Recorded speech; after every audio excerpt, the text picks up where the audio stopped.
या मालिकेच्या आजच्या भागात आपण पाहणार आहोत, सावली त्या मुलीला समजावते आणि मग त्यानंतर ती मुलगी त्या आजींची माफी मागते आणि तेथून निघून जाते. तर सावली तिच्याकडेच बघत असते आणि त्यावेळी तिच्या लक्षात येतं की ती मुलगी ज्या गाडीच्या दिशेने चालली आहे ती गाडी तर राजकुमारची आहे.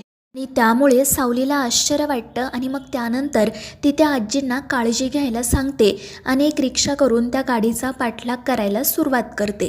दुसरीकडे तारा तिच्या रूममध्ये तयार होत असते. तितक्यात सोहम त्या ठिकाणी येतो. त्याने तारासाठी गुलाबाचं फूल आणलेलं असतं. त्यामुळे तारा खूपच खुश होते. ती हसतच सोहमला विचारत असते की काय सोहम, आज काही स्पेशल आहे का? तर सोहम म्हणतो की तारा, तूच स्पेशल आहे आणि आज तर तू खरंच खूप सुंदर दिसतेस. आणि हे ऐकून तारालाही आनंद होतो. त्यानंतर तारा त्याला म्हणू लागते की सोहम, मला एक गोष्ट हवी आहे, ती जर मी तुझ्याकडे मागितली तर तू देशील का? आणि त्यावर सोहमही आनंदाने म्हणतो की हो तारा, तू मागून तर बघ. त्यामुळे तारा खुश होते आणि त्याला सांगते की तुला माहिती आहे का, आजकाल ती लबुबू डॉल ट्रेंडिंगमध्ये आहे आणि मला सुद्धा ती हवी आहे. आणि हे ऐकून सोहम म्हणतो की अगं एक काय, मी तुझ्यासाठी अशा 100 डॉल घेऊन येईल, तू काही काळजी करू नको. आणि हे ऐकून तारा तर खुश होते. दुसरीकडे सावली राजकुमारच्या गाडीचा पाठलाग करत असते, पण त्यावेळी ती मनाशी म्हणत असते की देवा, माझ्या मनामध्ये जी शंका आहे ना ती खोटी ठरू दे. दुसरीकडे सोहम, बबलू आणि अमृता त्या लबुबू डॉलची प्राईस इंटरनेटवर बघत असतात आणि तेव्हा त्यांना समजतं की ती एक डॉल 5 लाख रुपयांची आहे. त्यामुळे सोहम तर काळजीतच पडतो. तर अमृता त्याला विचारत असते की अरे सोहम, पण मला कळत नाही आहे, तुला ही बाहुली कशासाठी हवी आहे? तर तितक्यात बबलू म्हणतो की अगं वहिनी, याला नको आहे, याच्या बबडीला हवी आहे, म्हणजे तारा मॅडमला.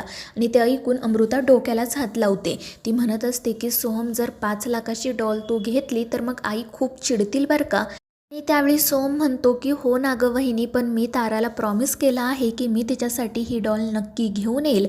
आता काय करू हेच मला कळत नाही आहे. खरंच प्रेम करणं ना सोपं नाही आहे. तर बबलू म्हणतो आणि स्वस्तसुद्धा नाही आहे. आणि ते ऐकून अमृता मात्र हसत असते. दुसरीकडे राजकुमारची गाडी एके ठिकाणी थांबते आणि त्यामधून ती मुलगी आणि राजकुमार खाली उतरतात. सावलीसुद्धा काही अंतरावरच ती रिक्षा थांबवते आणि त्यांच्या जवळ जाते. लपूनच ती त्या दोघांकडे बघत असते आणि जेव्हा तिला खात्री पटते की हा राजकुमारच आहे, तेव्हा तिच्या पायाखालची तर जणू जमीनच सरकते. तर ती मुलगी राजकुमारवर चिडलेली असते आणि तिचा राग जावा म्हणून राजकुमार तिला एक महागडं घड्याळ गिफ्ट करतो. त्यामुळे ती मुलगी खुश होऊन त्याला मिठी मारते आणि हे सगळं काही पाहून सावलीला वाईट वाटतं. त्यानंतर मग ती घरी येते. त्यावेळी अमृता स्वयंपाक करत असते. तर सावलीला तिने जे काही बघितलेलं असतं तेच सतत आठवत असतं आणि अमृताविषयी वाईटही वाटत असतं. अमृता तिला विचारत असते की काय गं सावली, काय झालं आणि मला सांग, आज तुला घरी यायला इतका उशीर का झाला? पण सावली काही बोलतच नाही. आणि मग त्यानंतर ती हिंमत करून राजकुमारविषयी अमृताला सांगायला जाते खरी, पण मग तिच्या मनात असा विचार येतो की आधी मी खात्री करून घ्यायला हवी. समजा ती मुलगी राजकुमार सरांची फक्त मैत्रीण असेल तर उगाच अमृता वहिनींच्या आणि त्यांच्या नात्यामध्ये संशय निर्माण व्हायला नको. आणि म्हणूनच मग ती अमृताला काही सांगत नाही. तितक्यात तिला सारंगचा कॉल येतो. त्यामुळे ती त्याच्यासोबत बोलायला बाजूला जाते. तर सारंग तिला म्हणत असतो की अगं सावली, तुला माहिती आहे का, तुझा व्हिडिओ सगळीकडे व्हायरल झाला आहे. तुझं हे असं रूप ना मी पहिल्यांदाच बघितलं. आणि त्यावेळी सावली म्हणते की सारंग सर, मग मी तरी काय करू? जर कोणी आपल्या माय मराठीचा अपमान केला ना तर ते मला अजिबात सहन होत नाही. आणि हे ऐकून सारंग तिचं कौतुक करत म्हणतो की सावली, तू जे काही बोललेस ना ते अगदी बरोबर आहे. खरंच तुझं कौतुक करावं तेवढं कमी आहे. पण मला सांग, तुला हे सगळं सुचतं कुठून गं? तर सावली हसतच म्हणते की सारंग सर, यात माझं काही नाही, हे सगळं काही विठुरायाच घडवून आणतो. आणि हे ऐकून सारंगही हसतच म्हणतो की अगदी खरं आहे. पण तुझं हे रोज नवनवीन रूप बघून ना मी आता दररोज तुझ्या प्रेमात पडतोय. आणि हे ऐकून सावलीही लाजून म्हणते की मग दररोज प्रेमात पडायला कोणाची हरकत आहे? आणि ते ऐकून सारंग तर लाजूनच खाली मान घालतो. आणि मग त्यानंतर तो सावलीकडे किस मागतो. मात्र सावली म्हणत असते की सारंग सर, हे काय बोलताय तुम्ही? पण सारंग म्हणतो की अगं सावली, मी फोनवर तर किस मागतोय ना, आणि एवढ्याशाने काही कुलदेवता नाराज होत नाही. आणि ते ऐकून मग सावली ही फोनवरून त्याला किस करते. तर सारंगच लाजून खाली मान घालतो आणि हसत बसतो. त्यानंतर आपण पाहतो की बबलू आणि सोहम ताराला ती लबुबू डॉल कशी घेऊन द्यायची याचाच विचार करत असतात.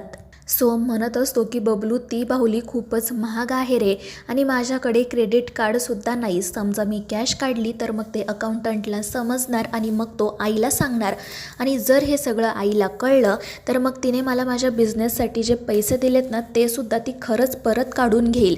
त्या ऐकून बबलू म्हणतो की अगदी खरं आहे सोम, पण आता करायचं काय? तर सोम म्हणतो की आता तूच सांग मला, कारण तुझा जन्म मला फक्त सोल्युशन देण्यासाठी झाला आहे. आणि ते ऐकून बबलू मग विचारात पडतो आणि मग त्यानंतर तो सोहमला सांगतो की समजा आपण ती डॉल आपण आपल्या हाताने बनवली तर. आणि हे ऐकून सोहम खुश होतो आणि मग ते दोघेजण लगेच कामाला सुरुवात करतात. आणि मग त्यानंतर ते दोघेजण अगदी डॉक्टरांसारखाच वेश परिधान करून येतात आणि घरामध्ये असणारे सगळे सॉफ्ट टॉईज गोळा करतात. आणि मग त्यानंतर बबलू ते सगळे सॉफ्ट टॉईज कापतो, त्यांच्यामधून सगळा स्पंज सगळा कापूस बाहेर काढतो आणि मग त्यानंतर बबलू त्यामधून ती लबुबू डॉल बनवायला सुरुवात करतो. तारा खुश व्हावी म्हणून सोहम अगदी मन लावून ती डॉल बनवण्याचा प्रयत्न करत असतो आणि मग शेवटी एकदाची तो ती डॉल बनवतो. ती अगदी हुबेहूब त्या लबुबू डॉल सारखीच झालेली असते आणि त्यामुळे सोहम आणि बबलू दोघेही खुश होतात. बबलू सोहमला म्हणत असतो की बघ आता तारा वहिनी नक्की खुश होतील, त्यामुळे सोहमलाही आनंद होतो. दुसरीकडे सावलीचा तो व्हिडिओ व्हायरल झाल्यामुळे सगळेच जण तिलोत्तमाला कॉल करत असतात, सावलीचं कौतुक करत असतात आणि त्याचसोबत तिलोत्तमाला आणि सावलीला इंटरव्ह्यूविषयीसुद्धा विचारत असतात. पण सतत येणाऱ्या कॉलमुळे तिलोत्तमा अगदी वैतागलेली असते. ती त्या लोकांना सांगत असते की तुम्हाला जर काही बोलायचंच असेल तर माझी अपॉइंटमेंट घ्या आणि मला ऑफिसमध्ये भेटायला या. आणि ती मग शेवटी वैतागून फोन बंद करते. तितक्यात सावली चहा घेऊन त्या ठिकाणी येते तर तिलोत्तमा अगदी बारकाईने तिच्याकडे पाहत असते आणि हे पाहून सावली घाबरते आणि पटकन तेथून पळून जाते. तर चंद्रकांत तिलोत्तमाला विचारतो की काय गं एवढं निरखून काय बघतेस तिला? तर तिलोत्तमा म्हणत असते की मला कळतच नाही ही मुलगी नेमकी कोण आहे. खरंच ही ना अजीब रसायन आहे. आणि ते ऐकून चंद्रकांतला आणि ऐश्वर्याला हसू येतं.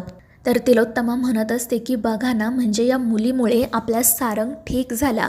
त्याला इतक्या दिवसांपासून अंधारामुळे त्रास व्हायचा, आपण किती डॉक्टर केले, त्याला या ट्रॉमातून बाहेर काढण्यासाठी किती प्रयत्न केले, पण कशाचाच उपयोग झाला नाही. पण त्या दिवशी आपण स्वतःच्या डोळ्यांनी बघितलं, सारंग घाबरला होता आणि या मुलीने फक्त त्याचा हात हातात घेतला आणि सारंग एका सेकंदामध्ये ठीक झाला, नॉर्मल झाला. खरंच तिचं कौतुक करावं तेवढं कमी आहे. आणि स्वतः तिलोत्तमा सावलीचं कौतुक करते हे पाहून चंद्रकांत तर खूपच खुश होतो आणि म्हणतो की चला, म्हणजे असं म्हणायला हरकत नाही की या सावलीने तुझ्या मनात थोडीशी तरी जागा निर्माण केली आहे.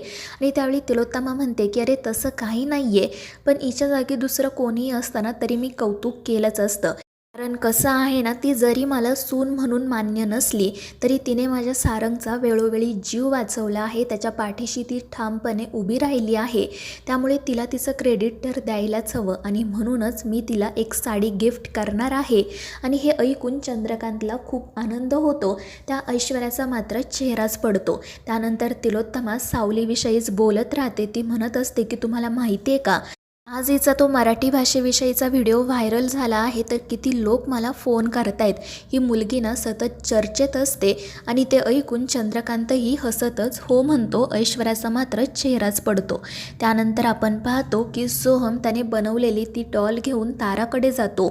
बबलूसुद्धा त्याच्यासोबतच असतो. तर तारा आश्चर्याने विचारते की सोहम, खरंच तू माझ्यासाठी लबुबू डॉल घेऊन आलास? आणि त्यावेळी सोहम म्हणतो की हो तारा, पण आता तू एकदा बघ तरी, म्हणजे मला कळेल माझे प्रयत्न यशस्वी झालेत की नाही. आणि ते ऐकून तारा विचारते म्हणजे? तर सोम पटकन म्हणतो की अगं तसं नाही, ही बाहुली आउट ऑफ स्टॉक होती ना, पण मी खूप प्रयत्नांनी शोधून आणली आहे, त्यामुळे तुला विचारलं. आणि त्यानंतर मग तारा ती बाहुली पाहते.